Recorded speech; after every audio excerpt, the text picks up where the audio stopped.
ஐயா பொன்னாக மாற்றி விட்டீர், புது இருதயம் தந்து விட்டீர்.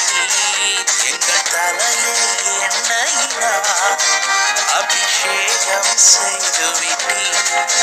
எங்கள் தேவனே, எங்கள் ராஜானே, நாங்கள் போற்றிடும் எங்கள் கண்ணனை.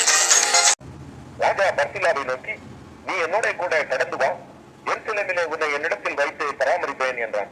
பர்சிலா ராஜாவை பார்த்து, நான் ராஜாவோட கூட எருசலேமுக்கு வர நான் இன்னும் உயிரோடு இருக்கும் ஆயுசின் நாட்கள் எம்மாத்திரம்? இப்பொழுது நான் 80 வயதுள்ளவன். இனி நலமானது இன்னதென்றும் தீரானது இன்னதென்றும் எனக்கு தெரியுமோ? புசிக்கிறதும் குடிக்கிறதும் உமது அடியனுக்கு ருசிகரமாயிருக்குமோ? உமது அடியனாகிய நான் இனி ராஜாவாகிய என் ஆண்டவனுக்கு பாரமாய் இருக்க வேண்டியது என்ன? அடியன் கொஞ்ச தூரம் யோர்தான் மட்டும் ராஜாவோட கூட வருவேன். அதற்கு ராஜா இவ்வளவு பெரிய உபகாரத்தை எனக்கு செய்ய வேண்டியது என்ன?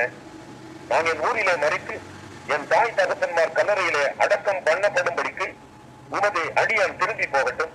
ஆனாலும் இதோ உமது அடியானாகிய கிம்காம் ராஜாவாகிய என் ஆண்டவனோட கூட வருவான். உம்முடைய பார்வைக்கு நலமானபடி அவனுக்கு செய்யும் என்றான். நடந்து வந்தோ, ஆனால் சேதம் ஒன்றும் இல்லை அப்பா. தண்ணீரை கடந்து வந்தோ, நாங்க மூழ்கி போகவில்லை அப்பா. உங்க கிருபை எங்களை விட்டு இமை பொழுதும் விலகலப்பா. எங்கள் தேவனே, எங்கள் ராஜானே, நாங்கள் போற்றிடும் எங்கள்